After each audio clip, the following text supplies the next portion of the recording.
Welcome in everybody to Betting Pros. It's time to place your bets. It is me, Joey P, Joe Pisapia, and today we're going to take a look at the MLB Futures because we are halfway through the season. It's a great time to reevaluate, reassess, and of course, I can't think of anybody better to help us go through where we are in the State of the Union in baseball than Ariel Epstein. Of course, you know her from PointsBet USA and a little thing called MLB Network that she's on all the time, as she should be. She does great work over there. You'll see her hanging out on the couch. What's it like hanging out with all those ex-major leaguers, Ariel? I gotta ask, what's that like? Not as great as being reunited with you, Joey Oh, P. you're so sweet. It is cool. The coolest moment I've had recently, MLB Network just hired Albert Pujols to be one of their analysts. Albert came into the studio, met everybody. I'm standing in a circle, and I'm texting my dad. I'm standing in a circle with Albert Pujols, Cliff Floyd, who else was in that group? Hold on, let me pick up all these names. Harold Reynolds. Yeah. Mike Lowell, Matt Vasgersian, and Ariel Epstein. Makes sense. I'm looking around. I'm texting my dad on the side. Dad, this is the craziest moment. And I work a lot with Cliff Floyd now, which is awesome. That was the first day I worked with Mike Lowell, so I still was really kind of in my, oh my gosh, I hated you moment. Jake Peavy, I always talk to him about how much I hated him when he was with the Red Sox. When I worked with Pedro Martinez, definitely was one of the top 5 moments I've ever had in my career because I'm just sitting there the whole time and he opens up the show with Aaron Judge. Is who'd they play? I think he said it was the Reds. I don't know. He said Aaron Judge was someone's daddy, and I lost it. He seems like the best guy. Like, he seems like the most fun completely, which is funny because he's such a killer on the mound. Like, he was so serious. And then every time you see him in the dugout, he's like the goofiest guy, and I love him on TV. He does a great job, as do you. And everybody knows you as the prop queen. But today, we're not talking about props. Today, we're going to talk about a little bit of futures. And I want to start here with, of course, the American League Cy Young, which feels like a foregone conclusion. Way back, we did an episode. You can go back and look over on YouTube about, the futures, all the investments. We got Corbin Carroll at 4-1. We did a lot of good things. We talked about Ohtani and making the investment in Ohtani. Are you saying Cy Young or MVP? We did it for both, believe it or not. Okay. We did it for both. This for MVP right now, it's really tricky because if you look at it right now, he is minus 400. That's the best number you can get for him. It opened up at +2. We put money in it to begin. Right before Aaron Judge got hurt, though, I put in some investments on him at +800 to hedge because of the potential of, what if the Angels fall apart and Ohtani ends up getting traded to the National League? That would really just crush everything. So do you think that people should be looking at Ohtani as a guy to cash out on, or are you just riding this to the end for better or worse if you've made that investment? Just ride it out. I don't see Ohtani going anywhere. I don't see Ohtani getting traded midseason. The Angels are as close to the playoffs as they've been in a decade. The Angels have Mike Trout, Shohei Ohtani on that mound. They may even be a player at the deadline and not a seller, solely because they are within 2 games of the wild card, 4.5 games of the lead in the division. That division has been playing pretty down in regards to, I know that the Rangers look good and the Astros you can never sleep on. It's closer than it usually is. Like, the Astros have been running away with the West for years. The Angels are really close for how good the Angels are really close for how good the Rangers have looked. Ohtani isn't going to get traded because now you're just basically saying, as the Angels organization, if you trade him, we just don't ever believe in ourselves. We never want to make the playoffs because we're going to trade the closest thing that we've had. Ohtani is your MVP. Ohtani is the one that's going to win this award. Unless he's injured for the second half of the year, there is nobody who's going to catch Ohtani in the AL. I have a different argument for the National League. All right, let's get to the National League then. Let's do that. It's Ohtani's award. Acuna opened up at +1400, which we all thought was worth at least a little speculation money, which we did. Then it went all the way down. Right now it's at -130. That's the best odds you can get over at BettingPros. And again, if you want, make sure you sign up for BettingPros and use that promo code DailyJuice when you sign up at BetMGM because you get $1,000 free bet offer, money back. Again, use that promo code JUICE when you sign up at BetMGM. Even if you don't win, you still get it. It's a good time. So when you're making your bets on BettingPros, you can go through BettingPros, find a BetMGM spots. But on the NL side, Ronald Acuna, he is on pace for a 30-60 season. It's insane. Corbin Carroll has become very interesting as the Arizona Diamondbacks just seem to refuse to go away.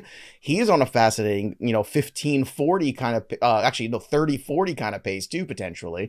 And then you've got Mookie Betts, Freddie Freeman kind of floating around there too as the big Dodger guys. Pete Alonso, that stock took a hit. So how do you see the National League? Is it, again, like Acuna, just a foregone conclusion, or do you feel like somebody else is in this race? Joe, how do you not even consider at close to 18-1, the Marlins second baseman Luis Ariz? Ariz is hitting 400. If Ariz hits 400, nonetheless 407, because the record is 406, which was Ted Williams in 1941.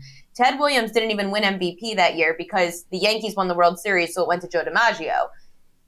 If you hit 407 on the season, breaking a record for batting average, that's exactly what Aaron Judge did last year, and that is the sole reason that Aaron Judge beat Ohtani for MVP was because he made history by beating the AL home run record. If you make history the way that Ariz potentially could, if by some craziness he hits 407, you've got to give it to him. I love Ronald Acuna Jr. This is Ronald Acuna's award right now, hence why he's favored.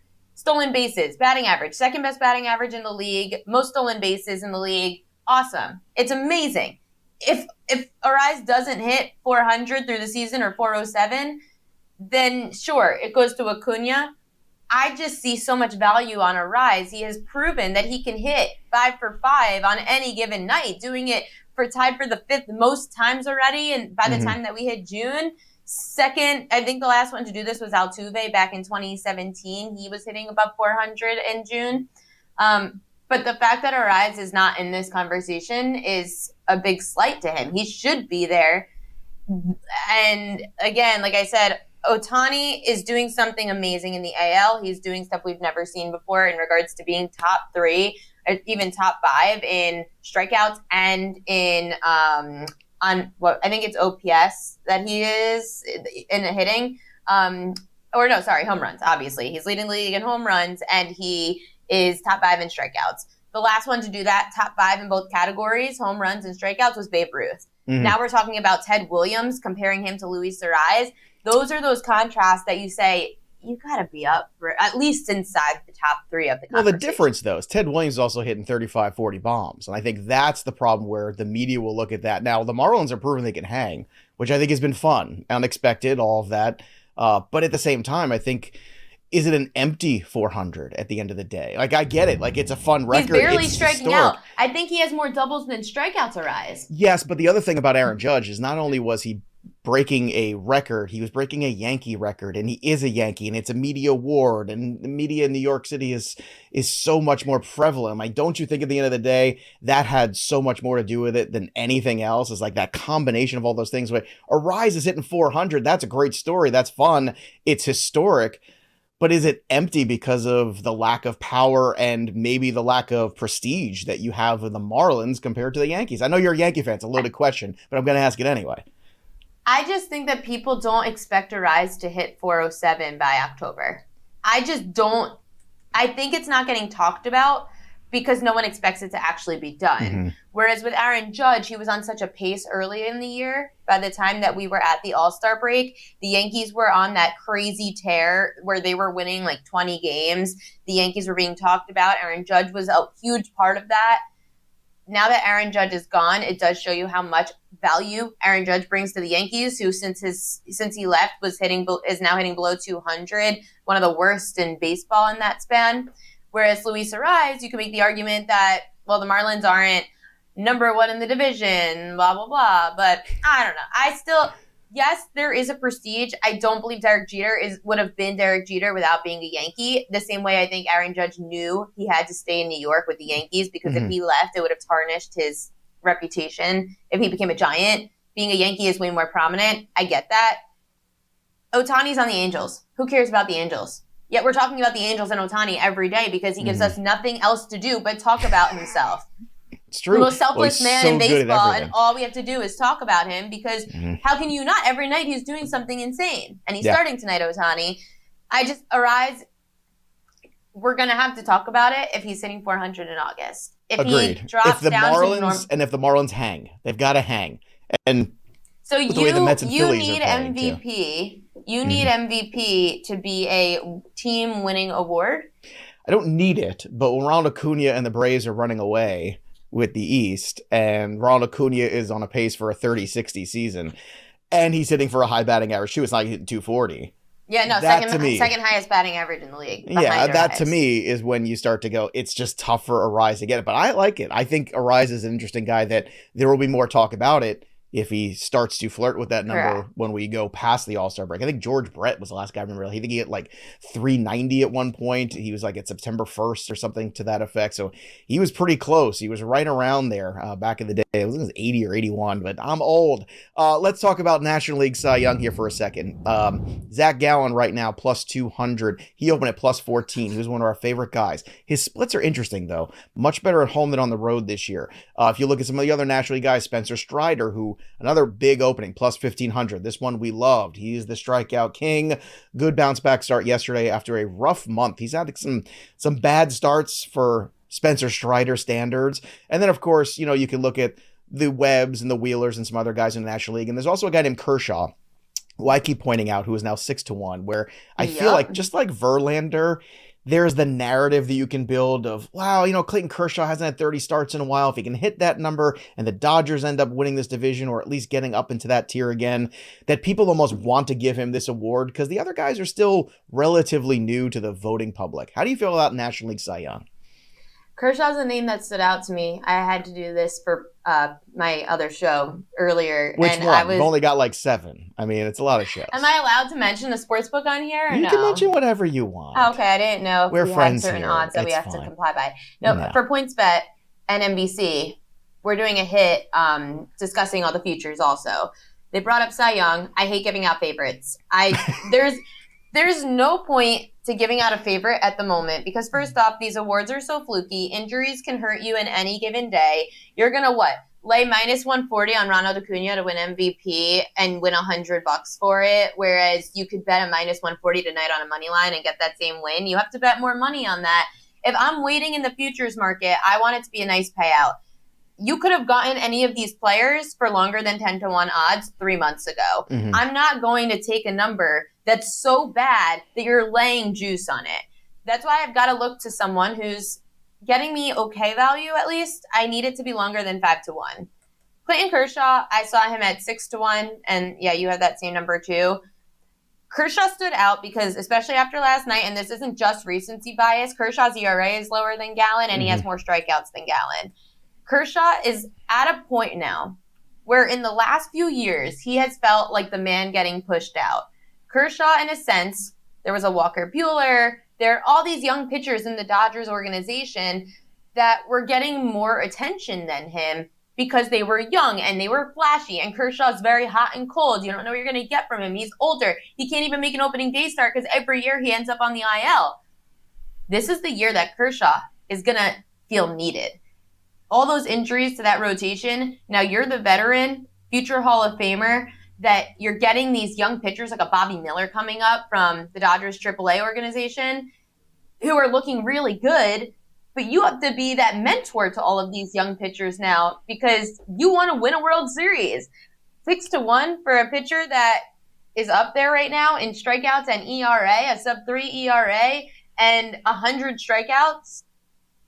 I don't mind Kershaw at 6-1 with all that pressure on him to keep the Dodgers rotation and team afloat. Well, Urias hasn't pitched all that great, plus of the injury. Gingergaard and Syndergaard have been nothing. We have Tony Gonsolin, who's, you look at the deeper stats on him, it is threading the needle. So Kershaw's really been that rotation, I would argue, for the Dodgers. So I'm in on that too. And I already bet him, I think, when it was 10-1 for Kershaw, because you could feel the narrative start to build. And I think that's the whole point. So if you haven't already, like you said, media-driven narrative award.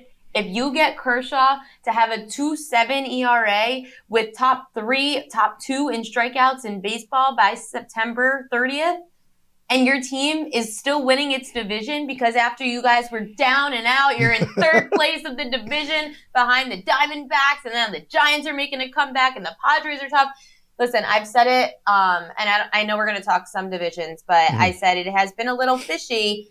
that the books have been quick to now move the Astros to behind the Rangers in the odds for second shortest odds now, Houston, to win the West. Yet they're in third place of the West. The Dodgers have been in third place of the West.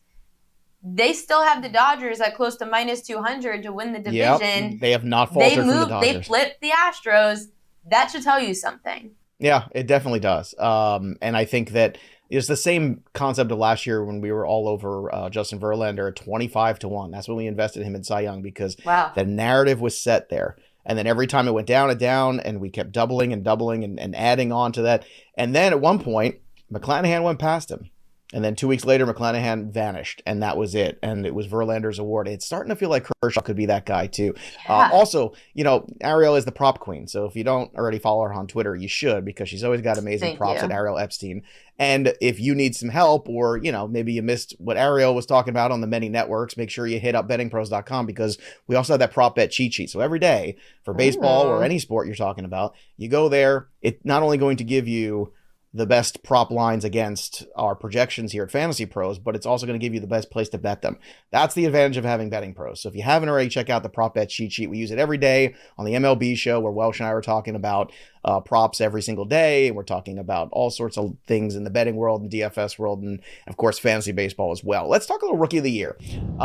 National League feels, again, we refuse to get off the Corbin Carroll train. We love Corbin Carroll here. We almost won't even hear anyone else talk about it. Ellie De La Cruz is fun. He is exciting. He is energetic. Yeah. But barring an injury to Corbin Carroll, it doesn't feel like there's enough time for Ellie De La Cruz to catch Corbin Carroll. Does that feel right to you? Corbin Carroll has been doing what Ronald Acuna is doing. Hitting for average, stealing bases. He's fun to watch. His team is doing really well. First place of the West. And he's hitting for power, which is the thing that everybody kept saying, well, we don't know if he's going to hit for power. Runs. And it's ridiculous. Everybody who really is worth their salt in the baseball community, if you listen to them and listen to me, I kept telling everybody, he is going to hit for power. He is going to hit 30 home runs this year. People was like, nah, maybe 15, 20. He's like, you're nuts. He has fast hands. 16. He's got 16 already. He's got fast hands. He's quick to the ball. He has got, power, and he's slump average, proof. Home run. Teams having success. I can't bet against Corbin Carroll. I agree with your sentiment when I looked at the list you sent me. Ellie De La Cruz is, of course, the name that stands out because he's flashy. The Reds won 10 of his first 12 games up at the majors. He had a hit through his first 5 or 6 games, his first in the big leagues. Then they kind of got to him. That's the thing, though. We've seen the sample size of Carroll, where Carroll has been proving that no matter how people adjust to him, he's still hitting the same and stealing bases when he gets on. We've seen them get Ellie De La Cruz. Pitching has gotten to him. He's gone over, and we've seen a very small sample size. So let's see how Ellie De La Cruz does once the pitchers have more tape on him and know how to get to him. Can he make the proper adjustments that clearly Corbin Carroll has been able to make? It's just if you've got Carroll on the same level as he's been playing now throughout the entire season, unless he goes in some major slump, Corbin Carroll has been in the big leagues longer than Ellie De La Cruz. That quantity is going to win if it's a tie at the end of the season. Yeah, and Corbin Carroll's, again, the different strike zone, too. Ellie De La Cruz is a much bigger strike zone. I think it's a lot harder to pitch to Carroll, and Carroll's style of play, like I said, slump proof. He's just this guy who just makes a ton of contact. He makes hard contact. The power is good. What about the American League? This is one that I've honestly waited on. The only investment that I made was a duo of Corbin Carroll and Gunnar Henderson preseason, which I thought would be fun. But outside of that, Josh Young is at the top. He's at plus 190. Yoshida is at plus 275. So they flip-flopped in the last couple weeks, where Yoshida was kind of up there for a while. But Gunnar Henderson started to turn things around. He's now at plus 500. Do you see any change here as the second half drags on, where Gunnar Henderson gets back to the top of this award, or do you think it's Josh Young's to lose? That's a good one. I ask the good questions. That's what I do. That race is stumping me because... Me too. Because you've got 3 players that get so hot and cold. Like Yoshida and Henderson really just get so hot and cold. You'll get Yoshida on this trajectory of, oh my gosh, can he ever get is he ever going to get out? And then you're like, oh yeah, he can. And the American League's not as dominant as this National League race. I would say it's Josh Young's award to lose solely because of the position Texas is in. He's even been talked about for All-Star. Like, there are just certain things with Josh Young that the way he's slid in so just seamlessly into Texas, I forget that he's a rookie. Yeah, because he missed all of last year. That was the big concern, is that because he missed the entire season practically last season with the injury, that could he come up here and just be that guy? And we loved him in fantasy, but I didn't think he was going to be somebody who would challenge for the Rookie of the Year, to be honest. Right, me either. The thing is, full transparency, I don't bet Rookie of the Year awards usually, just because I don't trust rookies. I just don't. I don't trust baseball. I don't trust rookies. I don't trust. Sounds like you got trust issues, Ariel. I do. Maybe it's another podcast we got to talk about. No, I definitely have some trust issues. No, I'm just kidding. I don't trust that people are going to be good all the time, and that's my trust issue, because I am a glass half empty kind of person, where at least you could be pleasantly surprised when people surprise you, because you are so negative about the way you perceive low expectations. Right, low expectations, high rewards.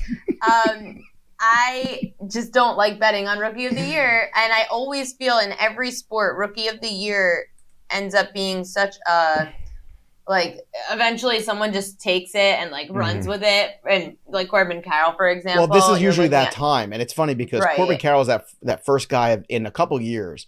I agree with you. Rookie of the Year, there's one I wait for. I typically maybe a little bit here and there. I know Volpe, when he was breaking camp, everyone was so excited about him. He was the number one guy on the board at one point. It was crazy. And that's why, you have trust issues. You watch Anthony Volpe and you go, this is not a good investment. But now we're in the second half. And if Gunnar Henderson, to me, starts to turn it on, he could become very interesting, because he was the favorite going into the season before all these other guys started to come, the Yoshidas and the other guys popped here. So if he can get back on track, and it seems like he is, good things can happen. If you are watching us here on the YouTube channel, make sure you subscribe. Make sure you click that little bell till it goes ding for notifications too. And don't forget, drop a comment below. I want to hear your predictions. We like that here in the chat. And if you do, you just might win a 1-year free premium upgrade to BettingPros Premium, which has all of the top-rated player props, a custom analysis for your betting performance, and a whole lot more. We want to help you cash more bets. That's it, plain and simple. So if you haven't already, go to bettingpros.com/upgrade and just upgrade today, or take a shot at something free and drop a comment below, and you just might win that 1-year free premium upgrade to BettingPros Premium. Download that app now. Let's talk about some division winners and a little bit of the AL/NL World Series stuff here. And then we'll get on with our day. Tell me about the Texas Rangers, because we talked about them today. They still find themselves at the top without Jacob deGrom. Nate Eovaldi, not a perfect start last night. Velocity was down a little bit. They're at -115. Do you think they can hold on to this division? I wouldn't bet it. I wouldn't bet -115. You are an idiot if you're betting -115 on the Rangers to win this division with the Astros in it. Because if by fluke, not even fluke, if by realistic chance, the Astros find their way to first place again, which they likely will at some point in the season, not saying they win it, then you're going to get the Rangers at 2-1, even +150. Why are you going to take the worst possible number that you could have ever gotten on the Rangers? What? Because you're scared it's going to hit -150? Then great. Take the L that you didn't hit the Rangers before the season. You could have gotten them for so much better of a price than this.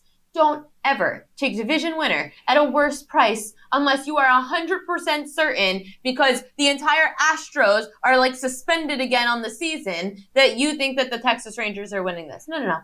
Don't bet this. Please don't. I hope those people who are listening do watch on the YouTube channel, because Ariel Epstein just got real Italian there. She gave you the full this, which is something, when I talk, people expect you that. bring it out of me, even though I do. It's when you talk all these New York people and the Italians, you just start talking with your hands is what happens. What about Houston, though? Is now the time to bet them at +235 because of that flip-flop, because Alvarez is out, because the market is soured a little bit? Is this the time to get back in on the Astros? Sure, yeah, it is. +235. You can say no. I'm telling you, I told you, the only thing that makes me nervous is that the book was quick to move against Houston. However, +235 is still good value on the Astros. Alvarez will come back at some point, likely in probably after. My guess, they're going to hold him out till after the All-Star break. Maybe end of July, beginning of August, you get him back. maybe the Astros make a play at the deadline for somebody. It's going to be between the Astros and the Dodgers who's going to get the big pitcher on the market. One of those teams is going to go after a starter because they both kind of need it. Now the Astros really more so need hitting. Their bats have flamed out. I was talking to Jake Peavy about this, and he's won 2 World Series. Jake Peavy said, it is very common that after winning World Series, your team starts off the first half slow. It happens every year. Everyone else, you've been playing now for a month longer than everyone else. Sure. By the time that you're done with the World Series, everyone starts ramping up their preseason warm-ups and routines, and you're letting your team rest. So now your World Series contending team or winning team is now a month behind everyone else for the next season. You get to spring training, you're still letting your guys rest. You're still giving them that extra time because their bodies just went through a whole extra part of the year. PV said it's very normal for a team like Houston to act this way and be this way, especially with the bats. I was like, it's not the pitching. Their pitching's fine. Their pitching's still a top 10 unit throughout baseball. I'm not concerned about it. Maybe they get another starter. However, once Alvarez comes back in the lineup, this team eventually, a team of experienced veteran players who makes the playoffs all the time, plus 235 is not bad value. They're not going to just lay down and die. They are 4 or 5 games back of Texas. It's not like they're so down and out. Texas doesn't have the experience, and they don't have their ace DeGrom. They invested so much money in DeGrom, and they have these other pitchers. I don't see the Rangers necessarily being such a player for a starter come the trade deadline the way that the Astros and the Dodgers could be. Yeah. All right. What about the Cincinnati Reds? They find themselves at the top of this division. It's been a fun story. Yeah. It's plus 440. Do you want to wager in this or no? I don't mind it, because it's good value at plus 440. I think there's better value on the board, though, for more reliable teams. The Reds are very young. I would actually rather go for like a Reds to make the playoffs kind of thing, because that seems like a better wager to me, too. I agree. Yeah, Reds to make the playoffs because the inexperience could potentially get them there. I love that Joey Votto is back. You've got a veteran player now who's more excited than he's ever been in his life to be in Cincinnati playing. He leaves this team completely differently than the way that he came back to it. It's a fun young unit. They're going to hit a lull at some point through the season, and who better to get the Reds through than such an experienced and fun player like Joey Votto, who's just appreciating every last moment he has in the sport. I think the Reds are a fun play at plus 440. This division is absolutely atrocious, and it really is anyone's race. You're talking about the Reds and the Pirates, who were longer than 60-1 to win the division before the season started, and now you're at plus 440. You're still getting really good value for a team that's proving that they could be up there. Hunter Green being hurt scares me a little bit. Yeah, Their pitching scares me for sure. The Brewers have way better pitching, especially if you get back some healthy pitching with like a Woodruff or Burns. Like if everybody gets healthier by the end of the season, the Brewers pitching is way better than the Reds, which is why the Brewers' experience and their pitching is what is probably going to get them to win this division. The Reds, if you're going to make the playoffs bet, I think is probably 2-1. You could probably get pretty good value there still, and at least you have the wild cards option, like as an optional. Yeah, especially with the expanded wild card, that makes a lot more sense to me too. And I'm with you too on the Brewers. They just can't seem to get out of their own way. I mean, the Cardinals really can't seem to get out of their own way, but the Brewers to me are that other team where you're right. If the rotation gets healthy, they haven't hit this year. They just haven't. You're waiting for these guys like Adames and Yelich. and every year we're waiting for Christian Yelich. I Yelich. stopped waiting for. Not me. I stopped waiting years ago for that. All right, let's talk AL, NL winners and World Series. If you are looking at the board right now for the American League and the National League to represent in the World Series, who do you want to put money on? I'm still going San Diego because I still believe that Padre team is just too good to be true. They're plus 1,100. You want to talk about good numbers? You can make an investment, a small one here. If it gets cut in half because they really have a good second half, you could double down on that and continue to grow and invest in it. That's where I'm going for the National League. For the American League, for me personally, I'm still open to ideas. So do you have one for me in the American League, and who's your National League one? I have 2 World Series bets. All right. Ooh, already. Let's go. I not currently. I'll give you my updated ones. I have 2 that I have from preseason. I got the Rays at 25-1, and I've got the Padres at, I think, 18-1. Yes, I have the Padres at 18 as well. I have that early Padre, and now it's time for Joey P to go and then again to the Padres once more. I'm with you. The Padres at 11-1. or this is the league winner. So the World Series winner, the Padres 22 to Padres, 1. Yeah. 22 to 1 World Series. Still great value there for World Series. I don't even mind the league at 11 to 1 for the Padres to win the National League, but we're saying World Series, okay. Talking value, Astros still have great value at 12 to 1. Maybe they get back and lose in the World Series. We haven't seen a back-to-back winner, and honestly, this is the time to invest in the Astros. Forget the division. If they get into the playoffs, you're betting them to win the World Series. 12 to 1 on a team that opened up the year at plus 750. You're getting a great buy low situation, and honestly, if they make it into the World Series, then you could hedge and bet the other side on a 12 to 1 play, because odds are, unless the Astros are playing the Braves, my guess is that the Astros are favored in that World Series. So you're getting great value at 12 to 1 on Houston. So that would be my American League play at the moment, because I don't trust the Rangers and their inexperience to get through the playoffs. I don't trust the Twins. I don't trust the Yankees, because if it's Yankees-Astros in the ALCS, the Yankees lose again in Game 5. Tampa Bay, there's no value here at plus 650, because I had them at 25 to 1 to win the World Series preseason. You're getting the absolute worst case on here. I would say Houston and the Padres are the best value to win the World Series at the moment. That was my preseason bet, was Houston and Padres as well. So before we get in there for the World Series. So I'm going to stay true to that as well. So great minds think alike here on that. I don't believe in the Dodgers. That's the one that I keep pushing in preseason. But if the Dodgers go out there and make the right move and add a Shane Bieber or add another starting pitcher or two, that would change the calculus for me. Ariel Epstein, everybody. Make sure you follow her on Twitter. Check her out on MLB Network. You can follow her at Ariel Epstein. And, of course, check out her work at PointsBet, MLB Network. She does stuff at NBA. She's all over the place. It's great. It's great to see you blowing up. It's great to see you doing amazing work. Don't forget, everybody, to drop a comment below, subscribe to the YouTube channel, and you just might win a 1-year free premium upgrade to BettingPros. And check out the Prop Bet cheat sheet. Get all your props every single day right from there at BettingPros, and just download the app. That's the easy way to do it. So that'll do it for us, but the story of the game goes on. For Ariel Epstein, I'm Joey P. We'll see you next time, kids.